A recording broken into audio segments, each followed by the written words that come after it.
ورحمة الله وبركاته. الحمد لله نحمده ونستعينه ونستغفره ونعوذ بالله من شرور أنفسنا ومن سيئات أعمالنا من يهده الله فلا مضل له ومن يضلل فلا هادي له وأشهد أن لا إله إلا الله وحده لا شريك له وأشهد أن محمدًا عبده ورسوله. يا أيها الذين آمنوا اتقوا الله حق تقاته ولا تموتن إلا وأنتم مسلمون. يا أيها الناس اتقوا ربكم الذي خلقكم من نفس واحدة وخلق منها زوجها وبث منهما رجالا كثيرا ونساء واتقوا الله الذي تساءلون به والأرحام إن الله كان عليكم رقيبا.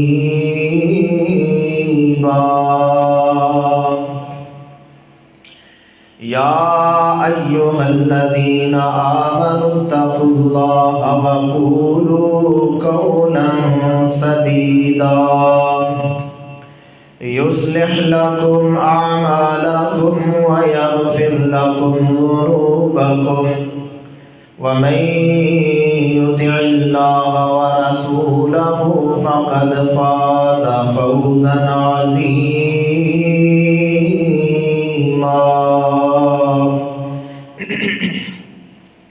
أما بعد فإن خير الحديث كتاب الله وخير الهدي هدي محمد صلى الله عليه وآله وسلم وشر الأمور محدثاتها وكل محدثة بدعة وكل بدعة ضلالة وكل ضلالة في النار. أعوذ بالله السميع العليم من الشيطان الرجيم من همزه ونفخه ونفثه. بسم الله الرحمن الرحيم. فويل للمصلين الذين هم عن صلاتهم ساهون الذين هم يراءون ويمنعون الماعون.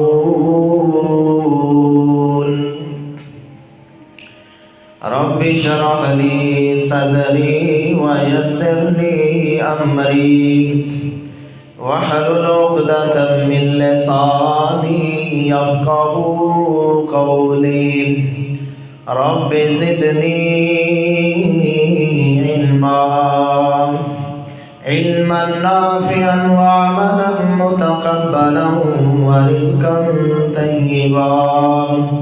اللهم طهر قلبي من النفاق وعملي من الرياء ولساني من الكذب وعيني من الخيانة فإنك تعلم خائنة الأعين وما تخفي الصدور رب يسر ولا تعسر وتمم بالخير۔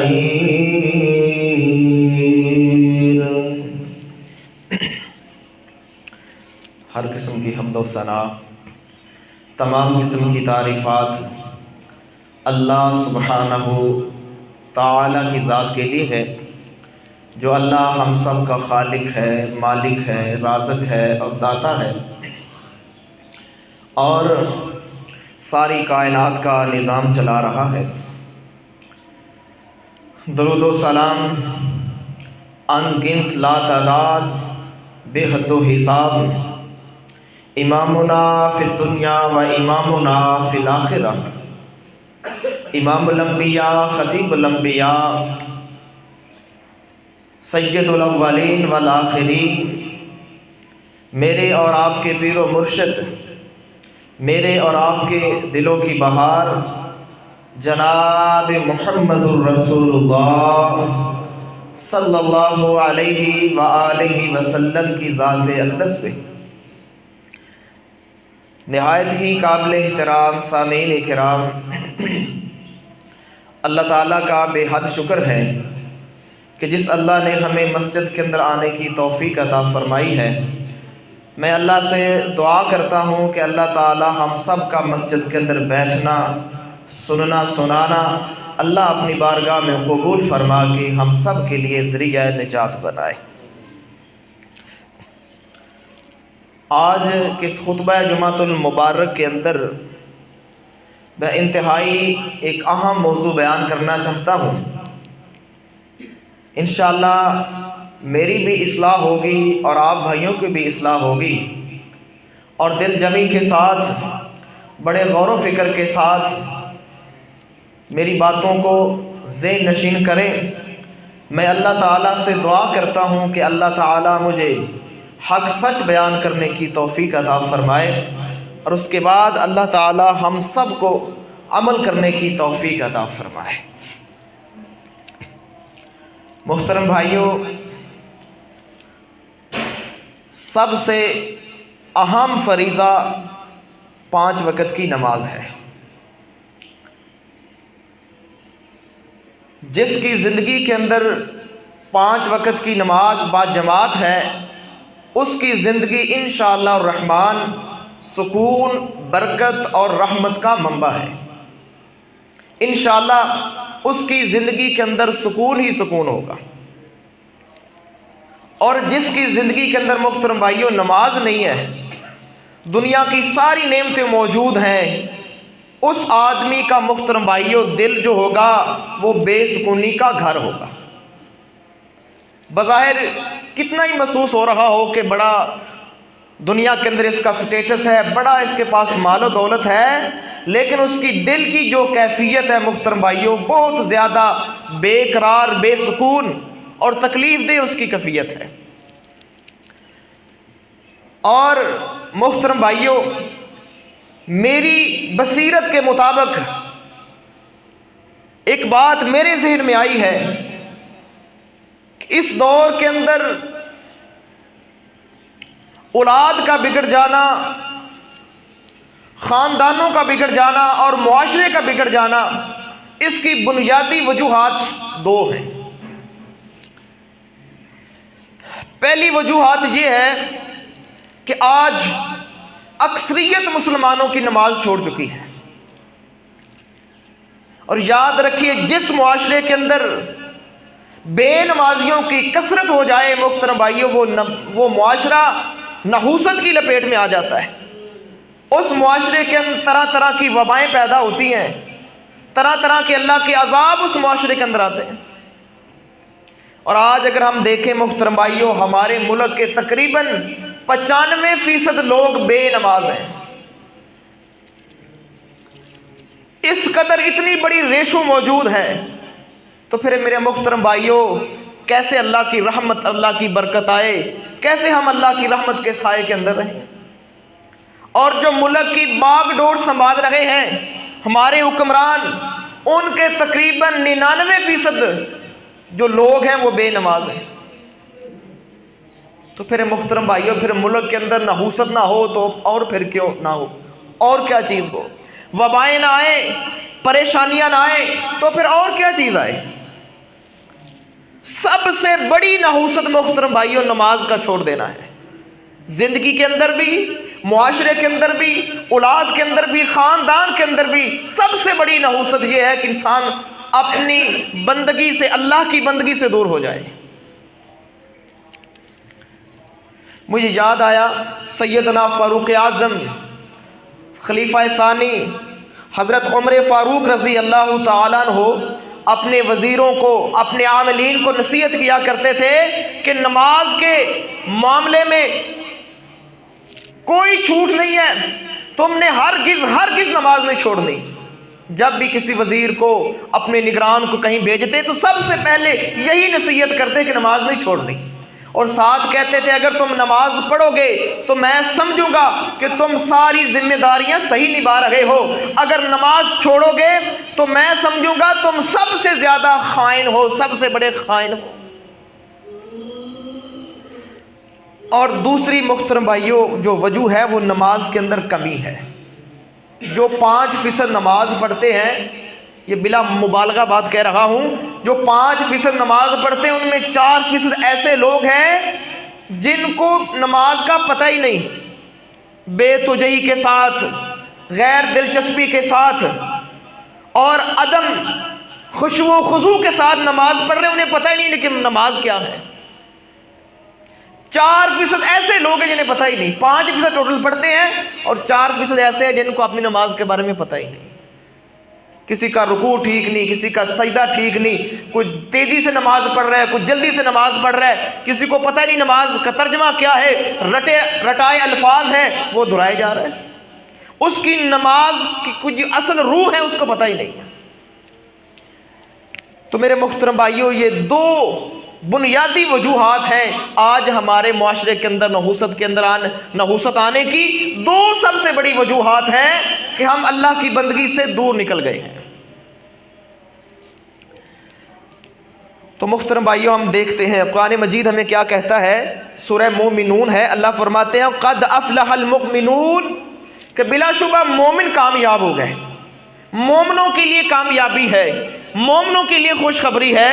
کن کے لیے خوشخبری ہے؟ الذین هم فی صلاتہم خاشعون، وہ مومن جو اپنی نماز کے اندر خشوع و خضوع اختیار کرتے ہیں، کامل طریقے سے، پورے طریقے سے، احسن انداز کے ساتھ نماز ادا کرتے ہیں، ان کے لیے خوشخبری ہے۔ اس سے معلوم یہ ہوتا ہے کہ جو مسلمان صحیح نماز ادا کرے گا، صحیح طریقے کے ساتھ نماز ادا کرے گا، پوری توجہ اور دھیان کے ساتھ نماز ادا کرے گا، اس کے لیے خوشخبری ہے۔ میرے محترم بھائیوں اگر ہم دنیاوی اعتبار سے دیکھیں تو ہر بندہ کوشش کرتا ہے کہ دنیا کی ہر چیز اس کے پاس معیاری ہو۔ مکان ہے تو وہ کوشش کرتا ہے کہ میرے پاس مکان بھی معیاری ہو، دکان ہے تو وہ کوشش کرتا ہے بہترین سے بہترین دکان میرے پاس ہو، گھر ہے تو کوشش کرتا ہے بہترین سے بہترین گھر میرے پاس ہو۔ ہر چیز کا جس حد تک ہو سکتا ہے ہر بندہ خیال رکھتا ہے کہ میرے کپڑے معیاری ہوں، میرا سٹیٹس معیاری ہو، میرا جوتا معیاری ہو، ہر چیز کی انسان کوشش کرتا ہے۔ لیکن افسوس اور المیہ کی بات ہے کہ ایک نمازی بندہ کبھی یہ خیال نہیں کرتا کہ میری نماز بھی معیاری ہو۔ جس نے تا دم آخری دم تک ہمارے ساتھ رہنا ہے، اور پھر یہی بس نہیں، اسی نماز نے قبر کے اندر کام آنا ہے، اسی نماز نے حشر کے اندر کام آنا ہے، تو کبھی ذہن میں یہ خیال نہیں آیا کہ میری نماز بھی معیاری ہو جائے، بہترین سے بہترین میں نماز ادا کر سکوں۔ اور محترم بھائیو ایک بات ذہن نشین کر لیں، اگر آپ کی نماز اچھی ہے تو کعبہ کے رب کی قسم ہے آپ کی ذات بھی اچھی ہے۔ اگر آپ کی نماز اچھی ہے آپ کا گھر بھی اچھا ہے، اگر آپ کی نماز اچھی ہے آپ کا ایمان بھی اچھا ہے، اگر آپ کی نماز اچھی ہے آپ کی اولاد بھی اچھی ہے، اگر آپ کی نماز اچھی ہے آپ کا خاندان بھی اچھا ہے۔ محترم بھائیو، اگر آپ کی نماز اچھی ہے تو آپ کا دنیا سے جانا بھی اچھا ہے انشاءاللہ۔ اور یہی بس نہیں، قبر کے اندر رہنا بھی اچھا ہے، بارگاہ الہی کے اندر، بارگاہ الہی کے سامنے کھڑے ہونا بھی اچھا ہے، اور انشاءاللہ اللہ کی توفیق سے جس کی نماز اچھی ہے اس کا جنت کے اندر انشاءاللہ مقام بھی اچھا ہے۔ بہت بڑی برکت اور رحمت کی بات ہے جس کی نماز اچھی ہے۔ محترم بھائیو، سنت کے مطابق پڑھتا ہے، بہترین سے بہترین طریقے سے پڑھتا ہے، پوری دل جمی شوق کے ساتھ ذوق کے ساتھ نماز پڑھتا ہے، انشاءاللہ اس کے اوپر اللہ کی رحمتیں ہیں۔ تو محترم بھائیو، ہم دیکھتے ہیں خطبہ مسنونہ کے اندر میں نے آپ کے سامنے قرآن مجید کی آیات پڑھی ہیں۔ اللہ فرماتے ہیں فَوَيْلٌ لِّلْمُصَلِّينَ، بڑا ہی اہم موضوع ہے کہ ان نمازیوں کے لیے ویل ہے، نمازیوں کے لیے ہلاکت ہے۔ کیسے نمازی؟ الذین هم عن صلاتهم ساہون، جو اپنی نماز سے غافل ہیں۔ نماز تو پڑھتے ہیں، پتہ نہیں کیا پڑھا، پتہ نہیں کیا اللہ سے مانگا، اتنی جلدی نماز پڑھی، رٹے رٹائے الفاظ، اتنی تیزی سے انسان، میں اکثر دیکھتا ہوں، کئی دفعہ اصلاح کی بھی کوشش کی ہے، کچھ بھائی نماز پڑھتے ہیں زبان ہلاتے ہی نہیں، بس خاموش کھڑے ہیں، دل کے اندر پڑھ رہے ہیں۔ حالانکہ نبی علیہ السلام نے فرمایا زبان بھی حرکت کرے، انسان دل کے اندر پڑھے لیکن زبان بھی حرکت کر رہی ہو، لیکن لوگ زبان ہلانا گوارا ہی نہیں کرتے کہ اگر زبان ہلائیں گے تو نماز کے اندر تھوڑا وقت لگ جائے گا، کیوں نہ دل کے اندر پڑھے جلدی فارغ ہو جائیں۔ نہیں میرے محترم بھائیوں، ایسی نمازیوں کے لیے محترم بھائیوں ہلاکت ہے، ویل ہے۔ تو محترم بھائیوں، کچھ ایسے نمازی یا ایسی نماز کی کیفیت میں آپ کے سامنے رکھنا چاہتا ہوں جو نماز کسی کام کی نہیں ہے۔ بظاہر انسان محسوس کرتا ہے، اپنے آپ کو محسوس کرواتا ہے کہ میں نمازی ہوں، لیکن اگر اس قسم کی نماز پڑھ رہا ہے اس کی نماز محترم بھائیوں کسی کام کی نہیں ہے۔ تو ہم دیکھتے ہیں سب سے پہلا وہ نمازی یا وہ نماز یا وہ بندہ جو بلا جماعت نماز چھوڑ دیتا ہے، بلا جماعت نماز پڑھتا ہے، جماعت کے ساتھ نماز نہیں پڑھتا، جماعت کے بعد نماز پڑھتا ہے۔ محترم بھائیوں، ایسا نمازی یا ایسی نماز محترم بھائیوں کسی کام کی نہیں ہے۔ ہم دیکھتے ہیں نبی علیہ السلام کی احادیث کی روشنی کے اندر، جامعہ ترمذی کی حدیث میں انشاءاللہ آپ کے سامنے پڑھوں گا، حدیث نمبر 217 ہے، یہ حدیث صحیح بخاری کے اندر بھی ہے، حدیث نمبر 644 ہے، صحیح مسلم کے اندر بھی ہے، ابو داؤد کے اندر بھی ہے، ابن ماجہ، موطا امام مالک، تقریباً جتنی احادیث کی کتابیں ہیں سب کے اندر یہ حدیث موجود ہے۔ اور میں حوالے اس لیے محترم بھائیوں آپ کے سامنے رکھتا ہوں کہ تاکہ سمجھنے میں عمل کرنے میں آسانی ہو، کہیں ذہن میں یہ بات نہ آ جائے کہ شاید کوئی یہ ضعیف حدیث بیان کی جا رہی، شاید اس نے کسی سے سنی ہوگی تو بات ہو رہی ہے۔ میں خود مطالعہ کرتا ہوں، خود حوالے ڈھونڈتا ہوں، پھر حوالے نوٹ کر کے محترم بھائیوں میں جمعے کے دن آپ کے سامنے رکھتا ہوں تاکہ عمل کرنے میں سمجھنے میں آسانی ہو، کسی کے ذہن میں یہ انتشار نہ آ جائے کہ شاید پتہ نہیں یہ بات ٹھیک ہے کہ نہیں، پتہ نہیں اس بات کی ویلیو کہاں تک ہے، شاید اس نے کسی مولوی سے سنا ہو ہمیں سنا دیا۔ نہیں محترم بھائیوں، میں یہ ساری حدیثیں دیکھ کے آیا ہوں۔ میں جامعہ ترمذی کے الفاظ پڑھنے لگا ہوں، حضرت ابو ہریرہ سے روایت ہے، وہ فرماتے ہیں کہ نبی علیہ السلام نے فرمایا ان النبی صلی اللہ علیہ وآلہ وسلم قال لقد حممت ان آمر فتیتی یجمعوا حزم الحطب۔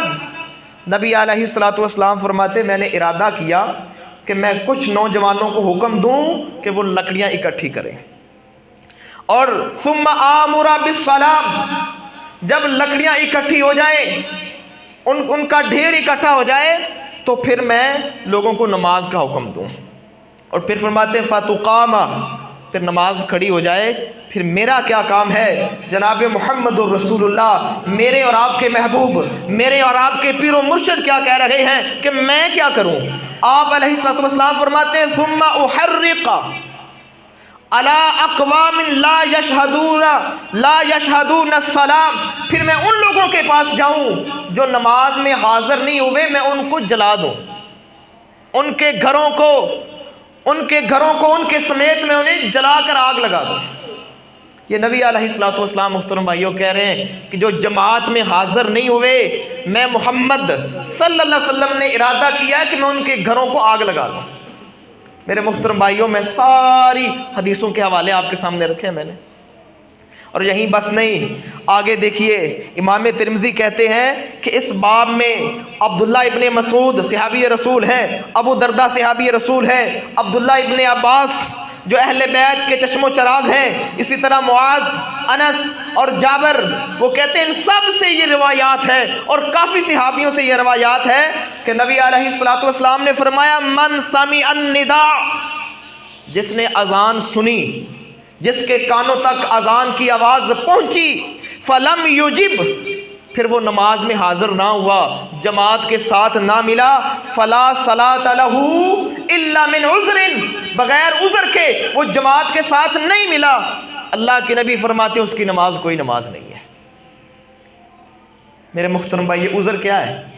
انسان بھول گیا، اسے پتہ ہی نہیں چلا کہ اذان ہوئی کہ نہیں، انسان سو گیا، یہ عذر ہے۔ انسان بیمار ہے، اتنا بیمار ہے کہ بے ہوش ہو چکا ہے، یہ عذر ہے۔ انسان مسافر ہے کہ وہ وقت پر نہیں رک سکتا، ایسی گاڑی کے اندر سوار ہے نہیں رک سکتا، یہ عذر ہے۔ پتہ نہیں ہم کون سے عذر محترم بھائیوں رکھتے ہیں۔ ہم کیا کہتے ہیں، ہمارا انداز یہ ہوتا ہے کہ چلو ابھی اذان ہوئی ہے، جاتے ہیں پڑھ لیتے ہیں، کرتے کرتے جماعت نکل جاتی، پھر کہتے ہیں چلو زور کی چلی گئی ہے تو پھر اس کو عصر کے ساتھ پڑھ لیں گے۔ میرے محترم بھائیوں، ایسی نماز جو جان بوجھ کر جماعت کے علاوہ پڑھی جاتی ہے، محترم بھائیوں بغیر عذر کے جماعت کے علاوہ پڑھی جاتی ہے، وہ نماز نہیں ہے، وہ کسی کام کی نماز نہیں ہے۔ وہ میرے محترم بھائیوں میری مرضی کی نماز ہے، وہ اللہ کی مرضی کی نماز نہیں ہے۔ اللہ نے نماز فرض کی ہے، اللہ فرماتے ہیں میں نے مومنوں پر نماز فرض کی ہے وقت مقرر پر۔ تو میرے محترم بھائیوں اگر وقت مقرر پر ہم نماز پڑھیں گے تو یہ اللہ کی نماز ہے۔ کتنے ایسے خیالات ہوتے ہیں، کہتے ہیں پڑھ لیتے ہیں کوئی نہیں، اور سستی کے اندر بیٹھے رہتے ہیں، گھروں کے اندر ڈیروں کے اندر بیٹھے رہتے ہیں، باتیں کرتے رہتے ہیں، یار ابھی تو اذان ہوئی، جاتے ہیں، جماعت نکل جاتی ہے۔ میرے محترم بھائیوں جماعت کے بغیر نماز بغیر عذر کے پڑھنا، ایسی نماز کا محترم بھائیوں کوئی فائدہ نہیں۔ وہ سمجھے کہ شاید میں نمازی ہوں، لیکن ایسی نماز کا محترم بھائیوں کوئی فائدہ نہیں احادیث کی روشنی کے اندر۔ آگے ہم دیکھتے ہیں سنن ابن ماجہ کے اندر یہ حدیث موجود ہے، حدیث صحیح ہے، حدیث نمبر 794 ہے، اور صحیح مسلم کے اندر بھی حدیث ہے۔ حضرت عبداللہ ابن عباس اور حضرت عبداللہ ابن عمر دونوں صحابی بیان کرتے ہیں کہ نبی علیہ الصلوۃ والسلام ممبر پر تشریف فرما تھے اور آپ لوگوں سے کہہ رہے تھے، نبی علیہ الصلوۃ والسلام فرما رہے تھے لا ينتهين اقوام عن وضعهم الجماعات او لا يختمن الله على قلوبهم ثم لا يكونن من الغافلين۔ نبی علیہ الصلوۃ والسلام فرما رہے تھے کہ لوگوں کو ضرور باز آ جانا چاہیے کہ وہ باجماعت نماز چھوڑنا، باجماعت نماز نہ پڑھنا، اس فعل سے اس کام سے لوگوں کو باز آ جانا چاہیے۔ اگر باز نہیں آئیں گے تو اللہ ان کے دلوں کے اوپر مہر لگا دے گا، اور پھر اللہ کے نبی فرماتے ہیں یہ غافلوں کے اندر شامل ہو جائیں گے۔ غافل کون ہوتے ہیں؟ جن کو نماز کے اندر لذت نہ آئے، نماز کے اندر سکون نہ آئے، وہ ذوق اور شوق ختم ہو جاتا ہے، صرف ایک عادت رہ جاتی ہے، ایک ایکسرسائز رہ جاتی ہے، بس وہ عادت کی نماز پڑھ رہا ہے، اس نماز کے اندر لذت کوئی نہیں ہوتی۔ محترم بھائیو، جس کے دل کے اوپر اللہ مہر لگا دے، جس کے دلوں کے اوپر اللہ تالے لگا دے، اور ایسا انسان غافلوں کے اندر ہو جاتا ہے۔ اللہ کے نبی فرما رہے ہیں ضرور باز آ جانا چاہیے جو بندے بغیر جماعت کے نماز پڑھتے ہیں، جماعت چھوڑ دیتے ہیں۔ اور نبی علیہ الصلوۃ والسلام کے دور میں محترم بھائیو جو بندہ جماعت کے علاوہ نماز پڑھتا تھا، جماعت کے بعد پڑھتا تھا، جماعت کے ساتھ نہیں ملتا تھا، صحابہ کو شک ہونا شروع ہو جاتا تھا کہ کہیں یہ منافق نہیں ہے، شاید یہ مسلمان نہیں ہوا۔ میرے محترم بھائیو آج کے دور میں یہ رواج چل پڑا ہے، کوئی نماز نہ پڑھے تو بھی مسلمان، کوئی روزے نہ رکھے تو بھی مسلمان، کوئی زکوٰۃ عشر ادا نہ کرے تو بھی مسلمان، پھر بھی وہ دعویٰ کرتا ہے کہ میں مسلمان ہوں، میں سچا اللہ کے نبی کا محب ہوں، پھر بھی محبت کے دعوے کرتا ہے۔ یہ عجیب محترم بھائیوں ریت چل پڑی ہے کہ سب کچھ نہ کرنے پر بھی دعویٰ ہے کہ میں مسلمان ہوں۔ میرے محترم بھائیوں، ہمیں غور و فکر کرنا ہوگا، اپنی نماز کی اصلاح کرنی ہوگی، نماز کو جماعت کے ساتھ ملانا ہوگا۔ اور اسی طرح ہم دیکھتے ہیں ابو داؤد کے اندر حدیث نمبر 552 اور 553 ہے۔ آپ بڑا مشہور واقعہ آپ نے سنا ہوا ہے، ایک نبینہ صحابی اللہ کے نبی کے پاس آیا، 7 عذر رکھتا ہے کہ میرا گھر مسجد سے دور ہے، میں نابینا ہوں، مجھے لانے والا کوئی نہیں، راستہ بڑا دشوار ہے، راستے میں درخت ہیں، کانٹے ہیں اور مجھے نظر نہیں آتا، تو مجھے چھوٹ دے دیجئے، میں نماز گھر کے اندر پڑھ لوں کروں۔ کافی ساری احادیث کے اندر یہ الفاظ موجود ہیں۔ تو نبی علیہ الصلوۃ والسلام نے اینڈ پہ یہی فرمایا، حل تسمع النداء، کیا تو اذان کی آواز سنتا ہے؟ تیرے کانوں میں اذان کی آواز جاتی ہے؟ قربان جاؤں اس بوڑھے اور نبینے صحابی پر، اس کے سچ پر قربان جاؤں، اس نے بلا چون چرا کہہ دیا، قال نعم، ہاں اللہ کے نبی، میں اذان کی آواز سنتا ہوں۔ کوئی بات کو مروڑنے کی کوشش نہیں کی کہ مجھے اذان سنائی نہیں دیتی، کہا میں اذان سنتا ہوں۔ تو نبی علیہ الصلوۃ والسلام نے فرمایا، قال لا اجد لک رخصہ، اگر تو اذان سنتا ہے تو پھر تجھے رخصت کوئی نہیں، تو مسجد کے اندر آ کے نماز پڑھے گا، جماعت کے ساتھ آ کے نماز پڑھے گا۔ میرے محترم بھائیوں، اتنی زیادہ تاکید ہے، اتنی زیادہ سختی ہے کہ جماعت کے ساتھ نماز محترم بھائیوں پڑھنی چاہیے۔ ہم بھائی کتنے بھائی نماز پڑھتے ہیں ماشاءاللہ، 5 وقت کی نماز پڑھتے ہیں، لیکن کیسی نماز؟ سست نماز، کاہلی والی نماز، بے توجہی والی نماز، بغیر جماعت کے نماز۔ محترم بھائیوں، ایسی نماز کا کوئی فائدہ نہیں ہے، ایسی نماز کسی کام کی نہیں۔ تو جماعت کے ساتھ پڑھیں اور انشاءاللہ بہت بڑے اجر و ثواب کو پا جائیں گے۔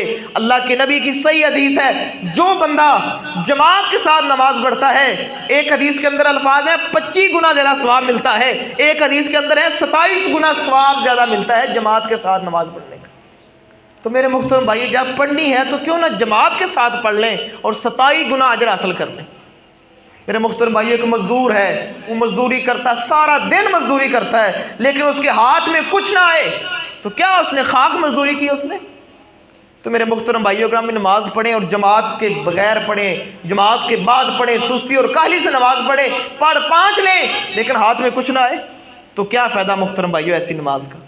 تو میرے محترم بھائیو، سب سے پہلی ایسی نماز ہے جو کسی کام کی نہیں ہے، وہ محترم بھائیو بلا عذر جماعت کے بعد نماز پڑھنا، جماعت کے اندر شامل نہ ہونا، ایسی نماز محترم بھائیو کسی کام کی نماز نہیں ہے۔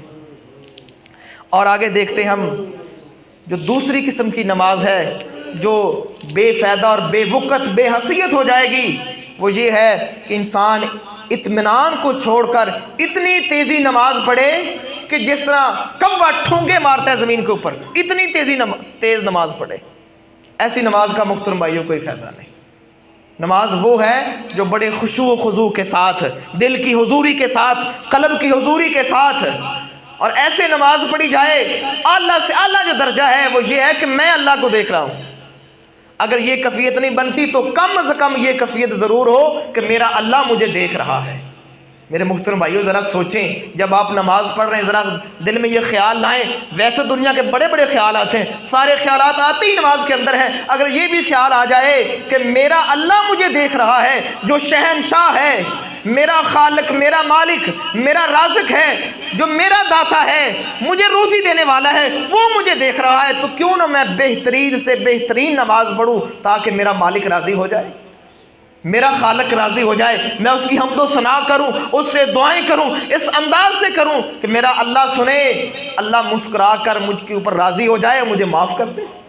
لیکن ایسی نماز محترم بھائیو رٹی رٹائی کہ پتہ ہی نہیں ہوتا کہ نماز کے اندر کیا پڑھ رہے ہیں، حساب و کتاب نماز کے اندر یاد نہیں۔ میرے محترم بھائیو، ایسی جلدی نماز جو بہت جلدی پڑھی جاتی ہے، ایسی نماز محترم بھائیو کسی کام کی نہیں ہے۔ ہم حدیث کی روشنی کے اندر دیکھتے ہیں، صحیح بخاری کی حدیث ہے، حدیث نمبر 757، اور ایک اور اس کا نمبر ہے 6667۔ حضرت ابو ہریرہ سے روایت ہے کہ نبی علیہ الصلوۃ والسلام مسجد کے اندر داخل ہوئے،